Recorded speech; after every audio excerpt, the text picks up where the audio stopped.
하나님의 말씀 에스겔서 42장 말씀입니다. 그가 나를 데리고 밖으로 나가 북편뜰로 가서 두 방에 이르니 그 두 방에 하나는 골방 앞뜰을 향하였고 하나는 북편 건물을 향하였는데 성소에 대한 청량에 이어서 성전의 부속 건물에 대한 설명과 청략이 제시됩니다. 북편뜰, 이것은 성전 안뜰의 북쪽을 가리킵니다. 그래서 이 건물이 성전뜰가 있다는 것을 알게 되고요. 그 두 방의 하나는 북쪽 건물을 향했다는 것은 하나는 골방 앞뜰을 향하고 하나는 북편 건물을 향했다.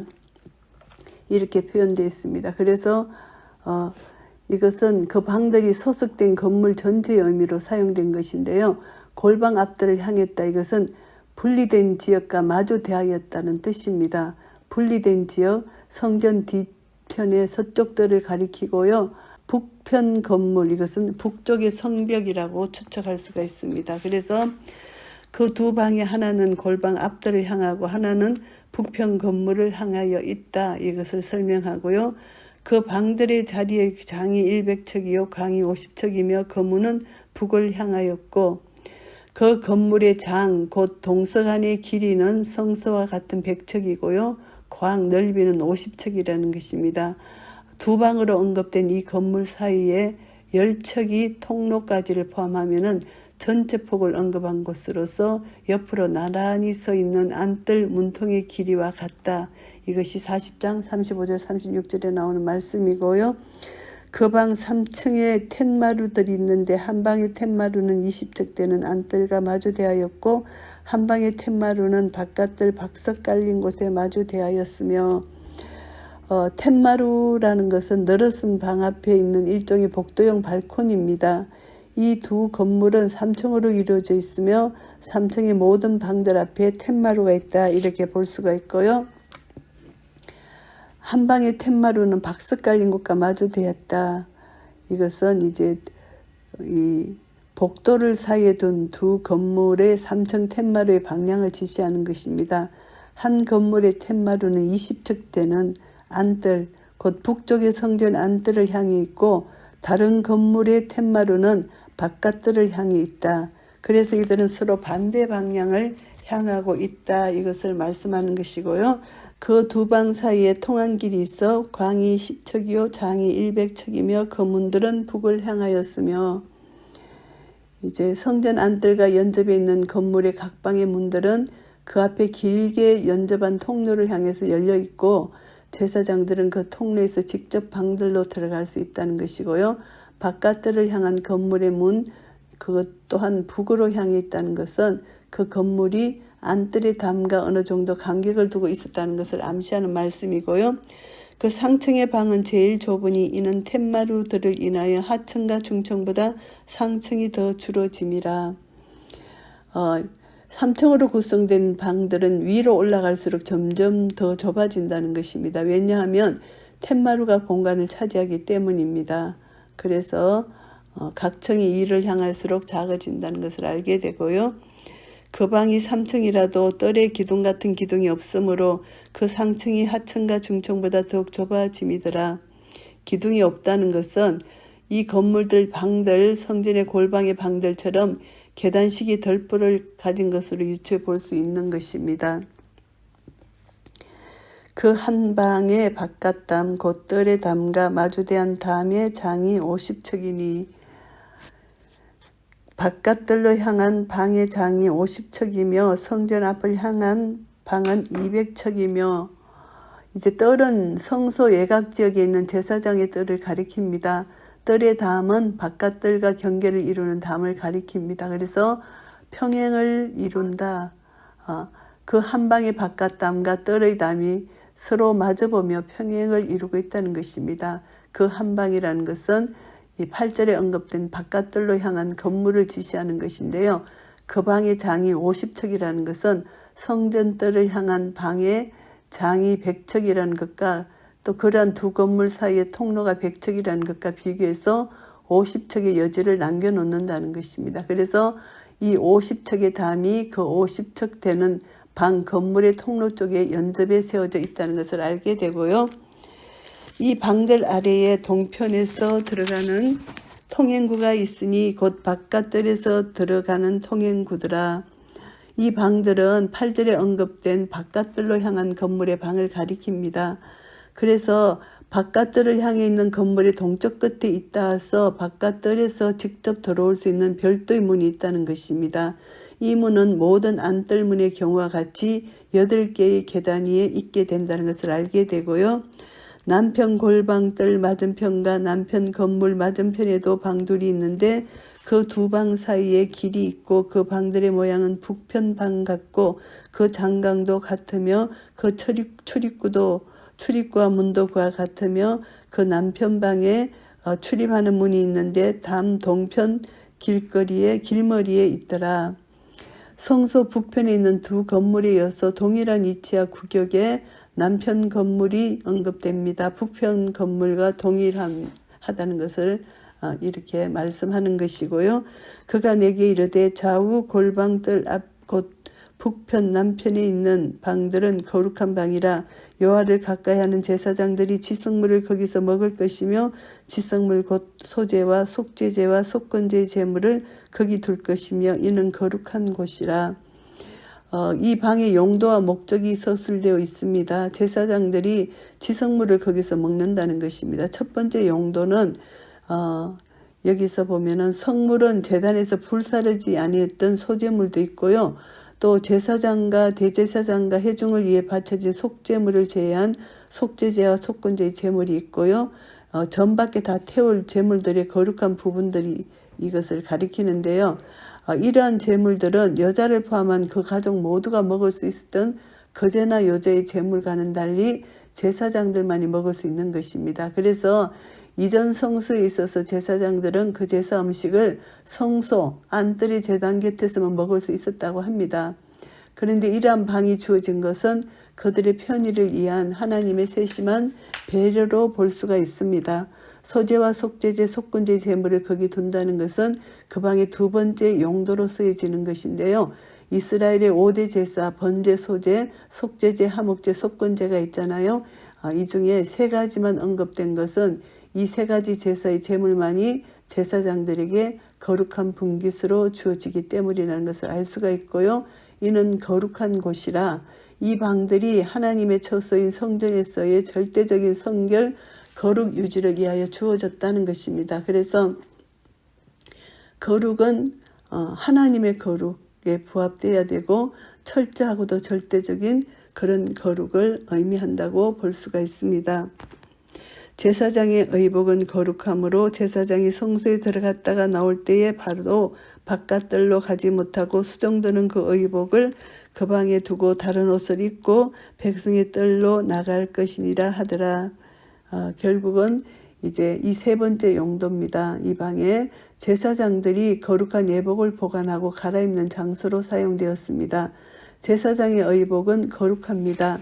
제사장들이 제사 시의 예복과 평상복을 엄격하게 구분해야 됩니다. 그래서 그들이 이거는 거룩성을 보여주기 위한 것이고요. 제사장은 평상복을 입고 제사를 드릴 수 없는 것처럼 제사 예복을 입고 일상적인 생활을 할 수 없다는 것입니다. 그래서 제사를 마친 후에는 반드시 거룩한 방에서 이 예복을 벗어 보관시키고 평복으로 갈아입은 후에 바깥에 나올 수 있다. 이것을 알게 되고요.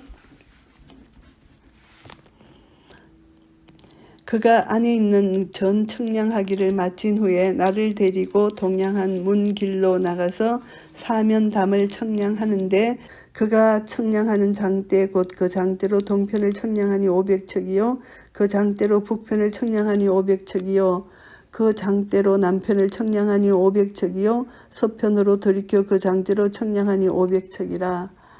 결국은 성벽의 청량은 선지자가 위치한 동쪽부터 시작됩니다. 이 성벽의 남북간 폭은 500척이고 북문 50척, 북쪽 바깥뜰 100척, 안에 북문 50척, 안뜰 100척, 안에 남문 50척, 남쪽 바깥뜰 100척, 남문 50척, 500척입니다. 그리고 또 동승안의 장 넓이 역시 500척인데 서편 건물과 뜰 100척, 성전 100척, 안뜰 100척, 안에 동문 50척, 바깥들 100척, 바깥 동문 50척에서 500척이 됩니다. 그래서 사면의 성벽은 길이와 폭이 각각 500척인 정방형이라는 것을 알 수가 있고요. 특별히 여기서 동북 남쪽 바깥들의 문 50척은 그 안에 성벽의 두께 6척을 포함하고 있다고 볼 수가 있고요. 본문의 500척은 장과 광 모두 성벽의 두께까지를 포함한 것으로 보여집니다. 이제 동쪽에서 시작된 성벽의 청량은 북, 남, 서쪽 순으로 진행된다고 볼 수가 있습니다. 그가 이와 같이 그 사방을 청량하니 그 사방 담 안마당의 장과 강이 500척씩이라 그 담은 거룩한 것과 속된 것을 구별하는 것이더라. 결국 성벽에 대한 청량을 총괄하는 부분입니다. 앞마당은 16에서 19절에서 이제 앞마당이 나왔고요. 이제 성벽까지를 포함하는 성전 전체를 가리키는 것이고요. 그 담은 거룩한 것과 속된 것을 구별하는 것이라는 것인데요. 그 담은 성벽의 높이가 예브로의 침입을 막기 위한 방벽으로 적당치 않는 6척밖에 되지 않잖아요.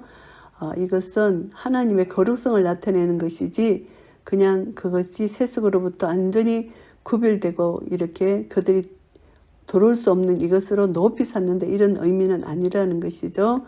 그래서 이제 그것은 일단 구분한다, 속된 것과 구별한다 이런 개념이 있습니다. 그렇기 때문에 성전의 독특성을 각별하게 주지시키고 있는 그런 부분이고요. 이 성전은 거룩하다, 성결하다. 그래서 성전 자체가 거룩함이 아니고 거룩하신 하나님의 임재에 기인한 것이기 때문에 우리는 이렇게 구별되어야 된다. 결국은 내 안에 계신 성령님, 내 안에 성전이 들어오신 거죠. 그래서 우리는 내가 거룩하니 너희도 거룩하라. 거룩으로 이 세상과 구별된 삶을 살아야 된다는 것을 교훈을 받게 됩니다. 에스겔서 42장 말씀을 정리하겠습니다. 제사장들의 방입니다. 1절부터 14절까지는 성전의 제사장들의 방에 대한 계시가 나옵니다. 그래서 본달락에 나오는 방들은 제사장들이 성전에서 수종들다가 사적으로 사용되도록 되어 있는 공간입니다. 사적으로 사용한다고 해서 가치가 없는 것이 아니라 이 방에서 공적인 업무를 잘 수행하기 위해서 준비하고 그리고 또 성물을 먹고 수정될 때 입는 거룩한 의복을 보관하고 결국은 하나님의 영광을 위한 필수적인 부분이라는 것을 알게 되고요. 그래서 이제 보면은 그가 나를 데리고 이런 표현이 있습니다. 성전 회복에 대한 계시를 다루는 이제 집중적인 부분입니다. 에스겔에게 계시하고 있음을 주지시키는 이런 것을 봅니다. 그래서 이것을 보면 이제 하나님께서 어떻게 가르쳐 주시냐면은 건물 전체에 대해서 하나님께서 이제 조명해 주시는데요. 건물 전체 보시면은 제사장들의 방들의 위치는 성전 바깥의 건물들입니다. 왜냐하면은 밖으로 나가라는 표현이 있기 때문에 그래서 방들의 방향은 하나는 골방 앞들을 향하였고 다른 방은 북편 건물을 향하고 있습니다. 그래서 제사장들의 방은 성전 외곽 건물에 있다는 것을 알게 되고 거룩한 예배를 위한 준비 장소라는 것을 알게 됩니다. 그리고 이 방들 외에도 남편 쪽을 향한 방이 있는데 크기는 다른 방과 동일하고요. 각 방들은 제사장들의 활동과 휴식에 적합한 공간으로 만들어져 있다는 것을 알게 되고요. 제사장들의 음식과 거룩의 의복의 구별됨입니다. 제사장들의 방에서 구별됨은 삶 전체가 하나님을 의식하는 표본이어야 된다는 것을 알려주고요. 에스겔은 방들의 규모에 대해서 밝히고 난 다음에 방의 용도를 제시합니다. 제사장들이 철저히 구별된 장소에서 성결한 생활을 해야 한다는 것을 가르쳐 주고요. 이것을 통해서 제사장들이 중요하다는 것을 알게 되고요. 인간이 하나님께로 나아가는 길이 얼마나 어려운 것인가를 보여줍니다. 제사장들은 하나님 앞에서 독특한 위치에 있기 때문에 의식주 영역, 물론 전 생활에서 거룩을 유지해야 된다는 것을 알게 되고요. 15절부터 20절까지는 성전의 담에 대한 청량입니다. 안쪽에 있는 성전을 청량하고 다시 밖으로 나와서 성전을 둘러싸고 있는 담을 청량하는데, 이것은 성경 전체에 대한 규모를 다시 한번 상기시켜 주는 것이 되는 것입니다. 성전을 둘러싸고 있는 담의 형태가 견고하고 안정되어 있는 정방형이고요. 담의 규모가 어떠한 세력도 침범하기 어려울 정도로 견고하고 거대하다는 것을 알게 됩니다. 그러나 담의 높이는 6규빗밖에 안 되는데 외적에 대한 방어용으로는 너무 낮습니다. 이것은 담 자체보다는 성역의 구분 자체가 중요하다는 것을 보여주는 것이고요. 하나님께서는 매우 규모 있고 지혜롭게 성전담을 설계하셔서 성전이 영원한 안식처요 요새로서 부족함이 없다는 것을 알게 해주시고요. 담의 용도는 성전이 하나님에 의하여 구별된 장소라는 사실은 성전을 둘러싸고 있는 담의 용도에서도 분명하게 제시되고 있습니다. 하나님은 담을 통해서 성전의 거룩성과 세상의 속됨을 외견적으로 구분되게 하셨고요. 지성소만 하나님의 구별된 장소가 아니고 성전 전체가 하나님의 구별된 장소라는 것을 보여줍니다. 성전 건물 자체로 거룩성을 지니는 것은 아니고요. 거룩하신 하나님의 임재하시는 처소라는 점에서 그것이 거룩하다는 것입니다. 그래서 신약에 와서 우리 그리스도인 안에 성전이 들어오셨잖아요. 그래서 우리 몸을 더럽히면 성전을 더럽히는 것으로 간주되는 것이죠. 그래서 이것을 통해서 우리는 어떤 교훈을 받을 수 있나 하면요.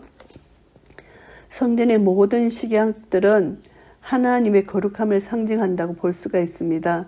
성전 내부에 있는 지성소에만 해당되는 것이 아니고 성전 옆에 있는 제사장들의 방들, 성전을 둘러싸고 있는 담들에게도 동일하게 거룩이 적용된다는 것입니다. 이것은 우리 신자의 전체 삶의 영역에서 영적 예배를 드려야 된다는 것과 동일한 의미를 갖게 되는 것입니다.